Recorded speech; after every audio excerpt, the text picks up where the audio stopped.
The sun came up around the bend of the river. The top of it, huge and misshapen, had just cleared the mass of juniper and swamp myrtle when Annie Sherrod opened the kitchen door and came down the rickety back steps into the yard. She carried in one hand a bucket of clabber for the pigs, and in the other a tin pail full to the brim with a stirring of cornmeal and sweet milk for the chickens. As she reached the chicken coop, the sun shook away the dark myrtle and gave its red reflection to the river. The water tugged and pulled it out of shape as it flowed on by to the sound. The river and the dried mud along its banks shone brightly, but the woman noticed none of this red glory of sunrise. She scattered the meal and emptied the sour milk in the pig trough, and then filled the empty bucket with the dark water and gave it to the chickens to drink. The sun had now risen so high that the reflection spread like burnished copper on the face of the water, and Annie shaded her eyes as she looked down at the fish trap anchored close to the bank. The fish trap was made of 2 hoops of sand and 2 dugouts. The hoops were balanced upon a greased pole between the dugouts. The faintest puff of wind caused the top hoop to dip down until it was caught by the current and dragged under. As it came up, the opposite hoop was pushed down. The hoops dipped and turned endlessly in the river current and sometimes brought up fish. When the hoops reached the top of their circle, the fish fell out and down into the dugouts, sometimes to the right, sometimes to the left. Lazy man fishing, they called the trap on the river. There were plenty of fish this morning, silver river herrings, and Annie gathered them up and carried them back to the house. She busied herself with breakfast, and when it stood smoking hot on the stove, she went down the hall to a room at the front of the house. "Henry," she called outside the closed door, "it's time to get up. Breakfast's ready." A voice answered her, and she went on to the next room, opened the door, and entered. It was dark in there, and the air smelled of stale bedding. Annie propped up a window and pushed open a broken shutter. The sun threw a broad streak of light across a bed in the corner, which held a sleeping man. He roused himself, shivered, and threw one protecting arm across his eyes to shut out the sudden glare. "Can't you let me be?" he said. Annie did not look at him. "Breakfast's done," she said, and went out. The table stood under the window in the kitchen. She wiped the oilcloth top with a damp cloth and set it with thick china plates and cups. She dished up the smoking food, filled the cups with coffee, and put the pot back on the stove. Then she sat down at one end of the table and stared in front of her. Her brooding face was lifeless in its repose. There was no thought going on back of the woman's dulled eyes. She sat heavy and relaxed, a little forward in the chair, and stared straight in front of her. Mechanically, she lifted a hand now and then to frighten away the swarms of flies that hovered over the food before her. The sound of a tapping stick and carefully placed feet in the hall roused her. She sagged to her feet and went to the door. A man with a cane in one hand and the other spread out before him stopped beside her. "Annie?" he said inquiringly. "Here I be," she said, catching hold of his hand to guide him to the table. "I smell fish this morning," the blind man said cheerfully as he spread his hands to touch the knife and fork at his place. "Yes, we got fish." Annie speared one with a fork and took out the backbone. She put milk and sugar in his coffee, cut up a piece of fat pork, and put the plate down in front of him. "There you air." She helped her own plate and sat down again. They ate in silence. Down the hall a door slammed. "Will's late," the blind man said. "Yeah, he was drunk again last night." The blind man made soft clucking noises, his tongue against his closed teeth. Will came through the kitchen, glancing at the table as he went by on his way to the back porch. There was the sound of water poured in a tin basin. "Ain't there a towel around here someplace?" he called. Annie got up, took a towel from the cupboard drawer out to him, and came back to her breakfast. In a little while he came in, sat down between them, and helped himself to food. 2. The two men were brothers, Henry and William Sherrod. The blind man was stout, his sandy hair thin on his round head. William was slim in build, and the bones of his face prominent. His hair was thick and the color of Henry's. His eyes were blue and quick with impatience. Henry's were blue and flat, with the vacancy of blindness. Will leaned forward and took another fish from the heaped plate in front of him. "Gotten purty late last night, didn't you, Will?" Henry had finished his breakfast and sat leaning back in his chair, his pale eyes staring in the direction of his brother. Will did not lift his head from his plate. "Uh-huh," he said. "Who'd you see uptown?" Henry went on. "Nobody much. He cleared his mouth of the fish bones. "I went to the move-in Pike place." "Oh, you did you?" There was an eager interest in Henry's voice. He leaned forward and waited for Will to go on. Then he prompted him. "Ain't you going to tell us what you saw? Annie here wants to know, don't you, Annie?"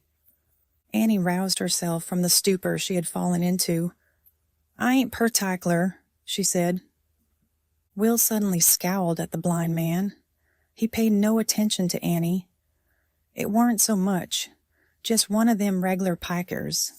Elsie." He ran his hand through his thick hair in the effort to think. There was a woman and two men, and she liked purty things, and all. And one man was poor and t'other was rich. So she runned away with him, and then he did something crooked, bet on a horse or something like that. And so her husband come and got her. It was like that." Henry sighed when Will had finished. "It must have been a real good picture. Mine's me or one I saw walked over to Adamton." "Yeah, everything minds you or something you seen over to Adamton. It's right bad you can't go back over there." Henry dropped his head at the sound of Will's voice. Annie had not looked up from her plate or seemed to listen to Will's recital, but now she stared straight at him, and under the scorn in her gaze he hesitated. "You lay off in Henry," she said. "What you got to do with it? You better dry up yourself."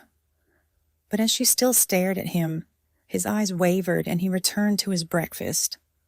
Almost paralyzed by this exchange between husband and wife, not because it was new or the first time he had heard it, but because he so keenly realized his helplessness, Henry's hands fumbled with his knife and fork. They made outlandish noises against his empty plate. "Have some more fish, Henry." Annie lowered her voice as she spoke to him. "Believe I had a plenty, Annie. Gimme another cup or coffee." Will held his cup back toward the stove without turning. Annie filled it for him. She had finished her breakfast, and she went slowly about the kitchen, testing the water in the iron kettle and scraping the dishes clean. She gathered them into a pile and carried them to a table nearer the stove. Henry tilted back his chair and lighted a pipe. Will sucked noisily at his second cup of coffee, his arms propped on the table, one hand supporting his head. "Gonna do 4 acre?" Henry asked presently in a voice he meant to be conciliating. "Yeah."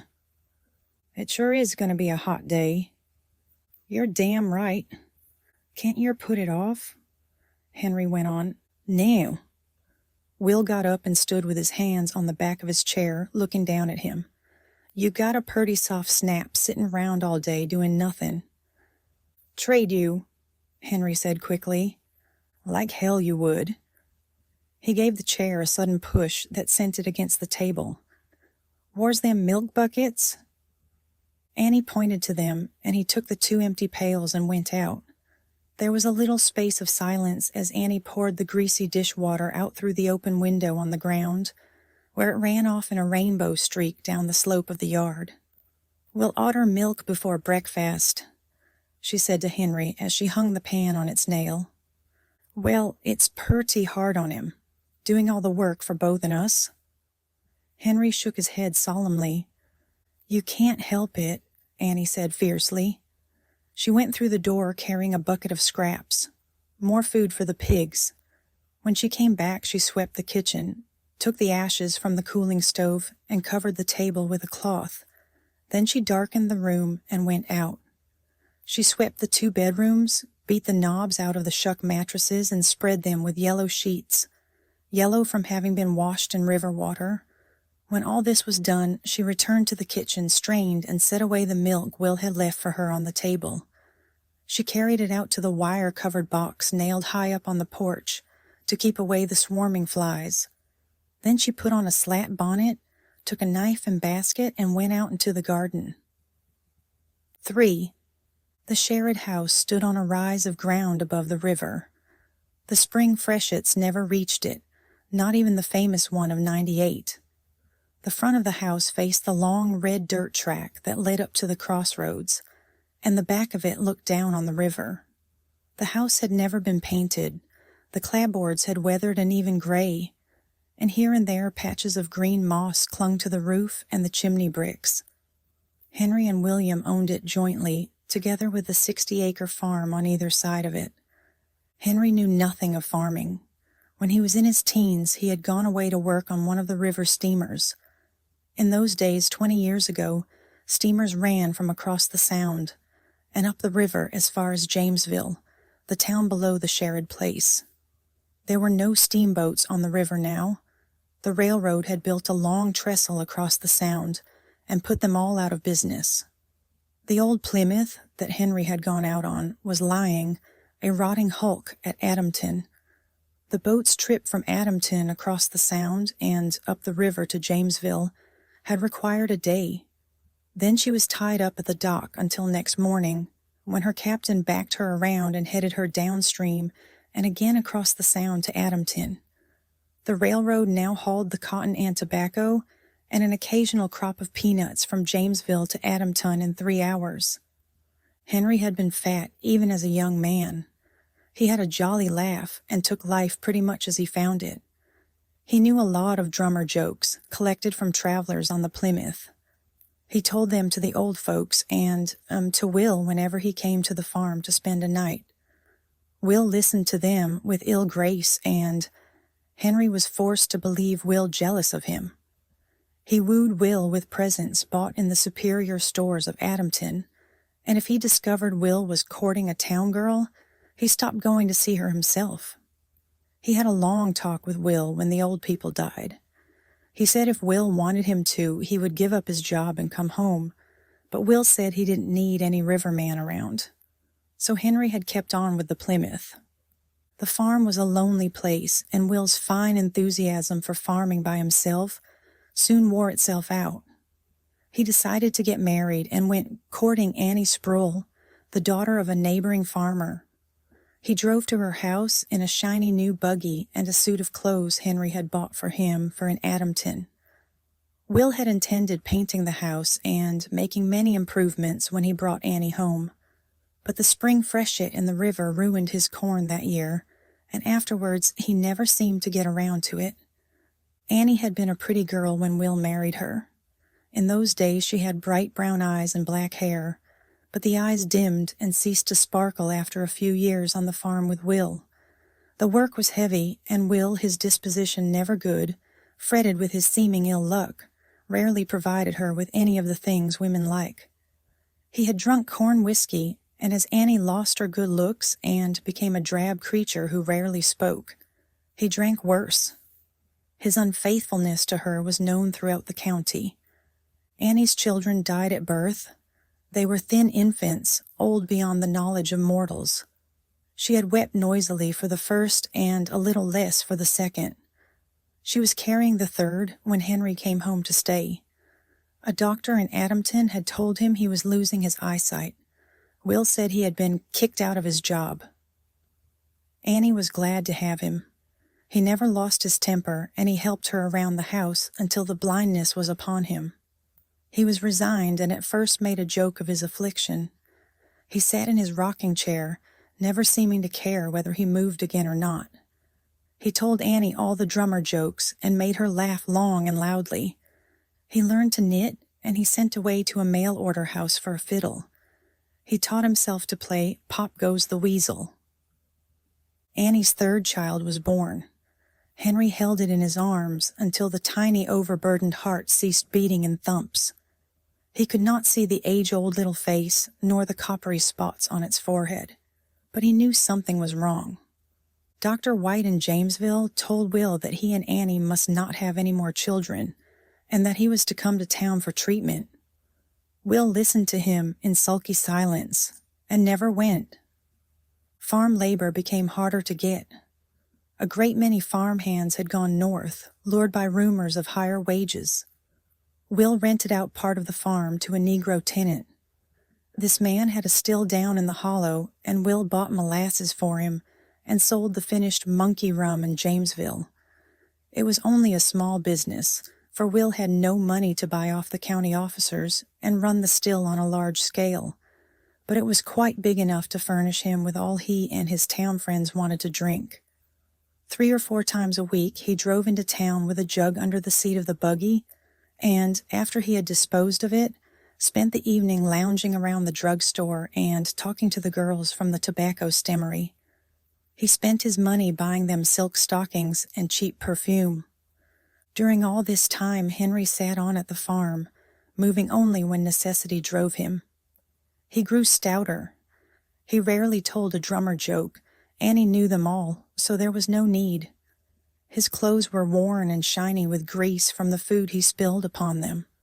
He had put his fiddle away. He told Annie he had heard that people born on the river came home to die on it. 4. It was 12 o'clock, and Will came in from the field. The perspiration streamed down his face, and the top of his overalls was wet with it. Annie put dinner on the table.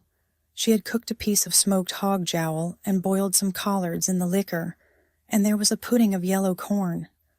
At Will's place stood a pitcher of milk, covered with a cloth to keep the flies out. Will washed his hands and sat down. Henry was already in his accustomed place. A cat came in and curled its sleek sides around the table leg. Will kicked at it, and the cat jumped in a great arch through the kitchen door. "I'm going to kill that cat," he said. No one answered him. No one spoke throughout the meal. The kitchen was stifling hot. When Will had finished, he carried his chair out on the porch. A little breeze was stirring. He propped the chair against the side of the house, sat down and closed his eyes. In a minute more, he was fast asleep. Annie washed the dishes and set the kitchen to rights. As she crossed the porch on her way to the house, she leaned over and shook him awake. Ain't you ever gonna work?" she said. He stretched himself and stood up. "'Tain't none of your business if'n I don't," he told her as he crammed his hat on his head and went down the back steps to the field. He came in early, long before sunset, and asked for a towel and hot water. He took the bucket Annie gave him to their bedroom and whistled as he washed and put on clean clothes. He joined them at supper in his best suit of clothes and ate his food in a great hurry. "Going to town again tonight, Will?" Henry asked. "None of your business." "Well," Henry said mildly, "you needn't take a feller's head off when he asks you a question." Will's eyes were red as he looked up. "Who asked you to put in? You mind your own business. If you don't, you know what's good for you. I guess I got a right to go to town when I damn please. Who does all the work around here? You tell me that." "I didn't mean nothing," Henry said. "No, and you better not neither." Will got up from his place. He turned toward Annie. "And you?" Annie didn't look at him. In a minute or two, they heard him drive out of the yard. He would be gone all night, and in the morning would appear, sober and sleepy, to spend the whole day lying in a stupor on a pallet at the end of the porch, sleeping away the effects of the raw liquor he had drunk. Henry tapped his way out to the porch and sat down in a rocking chair. When Annie had put up the supper dishes, she came out and joined him. It was cooler out there. The sun had long since gone down, and the river had lost its look of parchedness. The water was black as it hurried by to the sound. There were black shadows under the myrtle and willows on the opposite bank, but the trees waved green higher up where the light struck them. The sky back of them was soft with a scattering of white clouds. Night flew close to the water. A crane's broad wings circled and went on downstream. The frogs began their nightly singing. Henry's hands rested on his knees. Annie sat tense and drawn in her chair, her hands on the arms and her head back against the high, broad top of it. They were both rocking. Suddenly, Henry's chair ceased rocking, and he turned to Annie. "You ain't right well, are you, Annie?" Annie did not answer him at once, and he went on. "Seems to me like you been ailing quite a spell. You don't never say nothin', but I can feel you movin' round slow-like. What's the matter with you?" His slow tones were anxious. Annie rocked all the harder. "'Tain't nothin'," she said briefly. "Well, I'm right glad to hear it. Maybe you need a dose of quinine. That'll put you right in a jiffy." "It'll be a long time afore I'm right again," Annie said passionately. The full meaning of it sank into Henry's mind in the long pause that followed. He cleared his throat helplessly, and his voice, as he questioned her, had a quaver in it. "You don't mean you're going to have another young un?" "Yes, I do, and I wish I was dead. I've been thinking I'd better go down and jump in that river." "Now, Annie, don't talk like that." Henry put out a hand and felt for her in the dark. "That kind of talk ain't right. You know what the Bible says about taking your own life. It ain't right. You ought not to even think it." He lapsed into silence. "Maybe you made a mistake. Maybe it ain't so," he said after a little. "Yes, maybe." Annie's voice was bitter. Does Will know?" "I ain't told him, but he knows well enough." She broke off and suddenly stood up. I forgot. I ain't fed the cat." She went swiftly into the house. Through the blinds back of him, Henry heard her fling herself down on the bed and smother her sobs in the quilts. He rocked violently, his fat, helpless hands around the knobs of the armchair. "It ain't right. It ain't right." He repeated it to himself over and over. The stars were out when Annie stole back to her place beside him. The sky was powdery with them. Crickets chirped in the yard, and the frogs cried loudly out of the swamp. Annie's chair began to move. At first it went slowly back and forth, and then it struck its gait. Henry's rocker kept time to it. "I've been sittin' here thinkin' while you was gone, Annie. I've been thinkin' something mighty curious about us, and how things is fixed in this world. It ain't right, some of it. Now here's us, we'll all time runnin' after them girls in town, and drinkin'.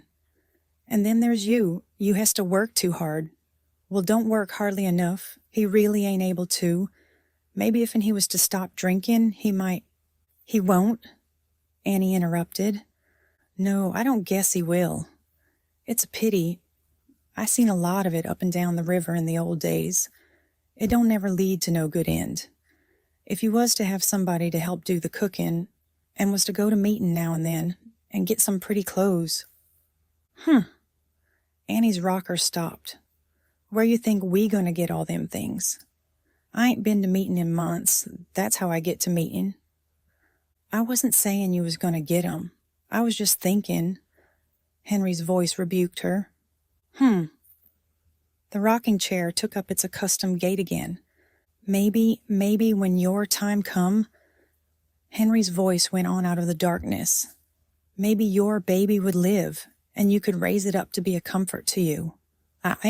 Annie said nothing. "And then there's me. All my life long I took good care of myself. I never had nothing much to do with girls, never drunk much, a toddy now and then, that's all. But look at me." There was no bitterness in Henry's voice. "But here I am, a big lump, good for nothing. I just sit around and make a lot of work for you."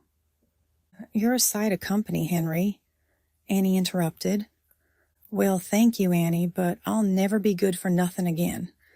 And what I got to look forward to, just tell me that. 'Tain't like I got married and had some children. It wouldn't matter so much then. I wouldn't care. I'd be more resigned like, Annie stopped rocking. Henry went on. "I sometimes sits and thinks about it for a good spell. We don't know if what the preacher says is true. We ain't certain about that kingdom up in the sky. Leastways I ain't." Henry paused uncertainly. It may be again the scripters, but sometimes I think all we got is right here on the earth, and it don't seem right that some of us get so little. Annie sat still under the weight of it. No, it don't, Henry, she said at last. I lived pretty good. I didn't miss much when I was on the river, but I wish I'd got married. I wish I'd got a boy or girl to take care of me now. He heaved a deep sigh. Well, it's like that, but don't guess it does any good to talk about it much. I never knowed you cared nothing about children. Annie's voice held a wondering interest. No, I don't reckon you did. I ain't never talked about it to nobody before. There was a long pause broken only by the creak of the boards under the two swaying chairs. Henry, Annie began again, and her voice was solemn. If and I was to take care of myself, same as Dr. White told me last time, drink a lot of milk and let some of the heavy work go, do you s'pose this baby what's comin' would live? Maybe it would, Annie. She leaned forward and touched him on the arm. And if it does live, Henry, she said in sudden excitement, it's going to be your childy. Henry stopped rocking. What you mean, Annie? I mean, I'm going to give it to you, to grow up and be a comfort to you. It's going to be named Henry Sherrod, and you is going to raise it. But how can you do that, Annie? You can't give Will's child away? Can't I? The same scornful laugh was in Annie's voice. Will hadn't ought to have no children. The doctor done said so, and anyway, he shan't tek it. But what'll he say? He won't say nothin', you leave that to me. But look here, Annie. Henry leaned toward her in the darkness, his voice betraying his earnestness. Supposin' you did, people would think it kinder queer. Let 'em, nobody never comes down here no more. When he gets big, we'll go away. Where'll we go? I don't know, someplace. Annie leaned back, relaxed. Her voice was full of ease and happiness. We'll go away all right, someplace where there's moving pie-hires and electric lights. He can go to school, pay school. I ain't going to send my childie to no free school. Maybe he'll have a tobacco warehouse when he gets grown. Maybe he'll be captain of a steamboat. Henry's voice took up the chant. Yes, and we'll have a parlor and an organ. Maybe he'll read the newspaper to me. Henry's voice was wistful. Once more the rockers rocked in cadence. It was cooler now. A little wind blew from across the river and brought the steady flop-flop of the fish trap as it dipped down in the current. Henry loosed himself from the dream first. It's getting kinder late, he said. I reckon we all better be getting to bed. Annie drew a long breath. Maybe it won't live, she said. Maybe so. Henry, too, seemed to have lost interest. He shuffled across the porch and through the doorway, the tap of his stick preceding him down the hall to his room. Annie sat on, her hands gripped tightly together in her lap. Oh, God, she prayed. I got to have something. I got to have something. 5. October was on the river. Swamp maples flaunted a blare of color as far as eye could reach. The slim dagger leaves of the willows, already yellow, fell to eddy in the current before the river swept them away. Pokeberries were as black as ink. Green holly was swelling, turning red for winter. Up in the bare branches of the gum trees, mistletoe in round full bunches swayed with every passing wind, the milky berries gleaming against gray-green leaves. Annie Sherrod was jellying. She stood over the kitchen table, pouring the crimson juice of wild grapes into tumblers and sealing them with round pieces of white paper dipped in rum and white of egg. Propped against the door in a split-bottom chair, Henry was skimping through the strains of Pop Goes the Weasel on his fiddle. His head was bent low, only the thin, reddish hair brushed carefully across the top was visible to Annie as she looked across at him. It sure is grand jelly, she told him. Henry lowered the fiddle. I can tell that jest by smelling, he said. Annie wiped her hands on her big checked apron. I'm gonna get you some in a saucer to taste in a minute. I never did see the beat of it for jellyin'. Most times you has to wait till it gets cold or set it in the sun, but this here. She dug her fingers in the cooling stuff and lifted a mass of it high. It dropped with a soft slosh, heard plainly across the room. Annie laughed. Did you hear it? She said. Sure did. I got 9 glasses, Annie went on. I aim to pick some more grapes next week and do up a even dozen for I stops. Henry returned to his fiddling. The kitchen glowed in the afternoon light. The stove shone red through the cracks, and the kettle on it poured out its song of steam. There was a red cloth on the eating table and a bunch of goldenrod stuck in a tumbler decorating the center of it. Over all hung the rich, spicy aroma of the fox grapes. Annie brought a saucer half full of jelly over to Henry. Here, taste it. She filled a spoon and put it in his hand. She stood over him as he sampled it, her hands akimbo on her hips. Henry smacked his lips noisily. It sure is good stuff. Tomorrow is Saturday. You and me is going to hitch up and drive to town right after breakfast and do some trading at Latham's. I already done washed your other ves. It was terrible greasy. You got to stop dribbling things on yourself, Henry Sherrod. If'n you don't... Annie's voice was mocking. She threatened him with a flourish of the now empty saucer. If'n you don't, I'm going to tie you up in one of my aprons. She threw back her head and laughed. Henry laughed with her. You all seem mighty happy in here. Will stood in the doorway. He carried his gun slung across his shoulder. The laughter stopped in midair. Henry returned to fingering his fiddle. Annie picked up the tray of jelly glasses and carried them out on the back porch, passing Will in the doorway, where he grudgingly made way for her. Coming back, she took off her apron and, smoothing her new calico dress down over her full hips, got out the big pasteboard box she used for sewing. All this time Will stood glowering in the doorway. No one had spoken to him. He seemed uncertain what to do, but as Annie fitted on her thimble and lifted a tiny shirt from the garments in the box and began to stitch with fine stitches upon it, he turned and banged the door behind him. Annie laughed. Will don't feel right comfortable round me no more. He ain't forgot that piece of my mind I give him. You best not be too hard on him, Annie.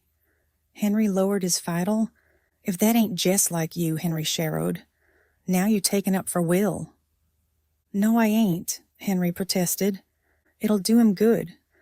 I notice he's been staying home pretty regular nights lately. Yes, he has, and it's a good sign. Time will tell. Annie stitched on in silence. The needle moved methodically in and out. Presently she began to hum under her breath. Then she interrupted herself. Henry, she said, why is it ducks' eggs don't bring as much as hens' eggs? Can you tell me that? Seems to me you ought to get more for 'em. Well, you don't. I got a lot of 'em too, but they don't bring much. I believe I'm going to do all my cooking with duck eggs and sell every one of them hen eggs.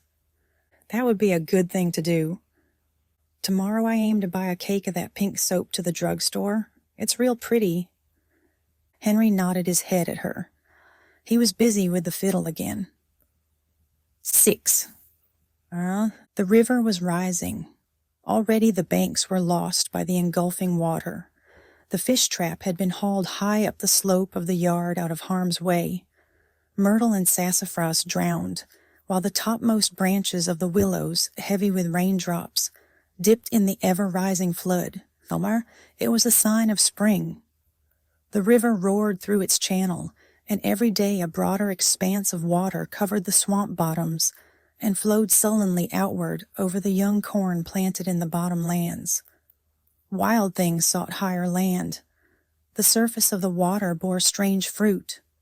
Here an old log, turning over and over on its way downstream, and there a young tree, uprooted and swept along, its faint green leaves half submerged in the red flood. A chicken coop rode its strangely dignified way downstream. Water cut off the Sherrod farm from the high road. Will had taken the horse and buggy and escaped to town. He gave as his excuse that somebody had to tell Dr. White to come out at the end of the week. Rain set in again the night Annie's son was born. It started at supper time. Cold fingers tapped on all the window panes.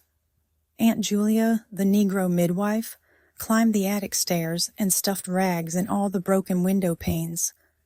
In the intervals when she could draw her breath a little more easily, Annie lay and listened to it. She was afraid. She was horribly afraid the doctor wouldn't get there in time. She asked continually if they had not heard him drive into the yard. "Just a wind, honey," the old Negro woman would reply, placing her wrinkled brown hand on Annie's tossed hair. "Yo raise easy, he'll sure be here bime-by." Henry sat outside the door and heard her cries. He wrung his soft, helpless hands. Tears ran down and splashed on his clean coat front, the coat Annie had washed for him just a few days before. The old woman moved about the room, placing basins and folding cloths. She trimmed the lamp and put it close beside the bed where it would be most needed. She tested the water in the big kettle on the hearth, brought in pine logs to feed the ravenous fire, and then eased her rheumatic old body into the low rocker beside Annie. "Mammy?" Annie reached out and clutched her with straining fingers. "Don't you reckon the doctor will be getting here purty soon now? Will Muster told him how bad I needed him." "Yes, honey, he'll come. Just you rest easy now. Hold your breath when you feels the pains. Hold your breath and bear down. He ain't comin', I know he ain't," Annie wailed. "Will ain't never told him?" This went on for hours, Annie wailing and begging for the doctor and the old woman comforting her as best she could. Henry alternately dozed and wrung his hands in the cold outside the door. Toward morning, Annie suddenly lifted up her voice and called him. "Yes, Annie, he's comin'. Will sure told him." "Henry, you listen to me. I don't care no more. I don't care if he gets here or not, but I want you to promise me that if Annie dies, Will don't lay hand on this child. You promise?" "You ain't goin' die, Annie. Promise. I promise." Annie lay down quietly. "I'm going to be all right now. I ain't going to holler no more." But even as she spoke, the final agony came. "Help," she cried, in a voice that brought Henry to his feet and the old woman scuffling across the room. 7. The river began to go down the third day after Annie's son was born. It was a good sign, the old colored woman said, and she said, too, that Annie's baby was the finest baby in the world. Annie lay and listened to her with a smile. She uncovered the plump little body and saw for herself that it was perfect. She lay smiling as she nursed it at her breast. This child would live. She had given it to Henry. God couldn't let it die like the others. Will was still in town, and the doctor had not come. There was no need now. Annie and the baby were both doing well. Henry tapped up and down with his stick, a smile always hovering about his soft lips. If I just could see him. He sat with the child in his lap. If the Lord would just give him once and let me see him, I wouldn't never ask for nothing else. Annie raised herself in the bed on one elbow and lay looking at them. He's like you, Henry, more than he is like Will. He's going to be a big man, Henry said. The child's curling fingers clung tightly to his thumb. It was night. Aunt Julia nodded in the slat-bottomed rocker before the fireplace.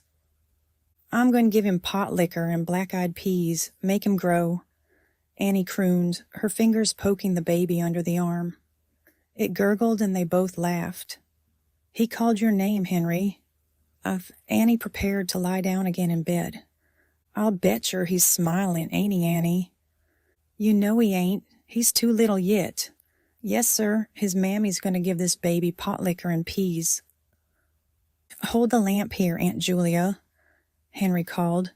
We got to see what this baby's doing. The old woman came to herself with a start and rubbed her eyes. She was smiling. It's de best young un. She pattered over for the lamp, lifted off the shield of cardboard, and brought it close to the bed. Look, Annie, ain't I right? Annie raised herself once more. Hold it closer, mammy. Gwine burn my chile. The old woman grumbled as she obeyed. No, we ain't, the idea of such a thing. Annie half laughed, and then she drew herself quickly higher up in the bed and leaned closer to the baby. Look, mammy, what makes him do like that? Do like what? Annie passed her hand rapidly across the child's face. He don't close his eyes like he ought when I do like that. There was the beginning of panic in Annie's voice. Bless God Almighty! The woman put down the lamp and lifted the child from Henry's lap. It wailed feebly at being so suddenly disturbed. What's the matter with its eyes? Annie's voice was shrill with fear. Tell me. Make her tell. She appealed to Henry. Henry struggled to his feet, his knees grown suddenly weak and unresponsive. He clutched at the woman's shoulder. What is it? What's wrong with that baby's eyes? He demanded in a choked whisper. The old colored woman held the child against her breast. She made no effort to avoid Henry's hand. What is it? Annie cried again. The woman shook off Henry's hand and drew herself upright. Dis chile, she said with strange dignity, is blind. Blind? Annie screamed. Tain't so, you're lying. Tain't so, Henry. No, I ain't tellin' no lie. Dis chile is blind. As she spoke, the child's thin wails filled the room. She clutched it again to her flat breast, hushing its cries against her. No, no, I won't have it blind. Hush, honey, don't you carry on so. You gotta get you strength back. She attempted to push Annie down upon the bed. I don't care. Annie evaded her. She struggled to her knees and sat swaying back and forth, her hands clutching in desperation at the mass of tangled hair that fell about her face. Henry had fallen back into his chair, and now he sat, his fat hands twisting and untwisting about the arms of it, his loose mouth uttering words that died away before they passed his lips. The old woman carried the child across the room. She wrapped it in a piece of blanket and seated herself in the slat-bottomed rocker as before. Slowly she rocked back and forth, patting the little round back with her skinny brown hand. Hush, Chile, go to sleep, she crooned to it. Although slower and slower went the rocker. Annie's cries had ceased. Henry's head had dropped upon his breast. His hands were still. A log fell apart on the hearth. The old woman did not get up to replace it. The tick of the clock on the mantelpiece was the only sound in the room. They slept. They slept the peace of exhaustion, the peace of acceptance.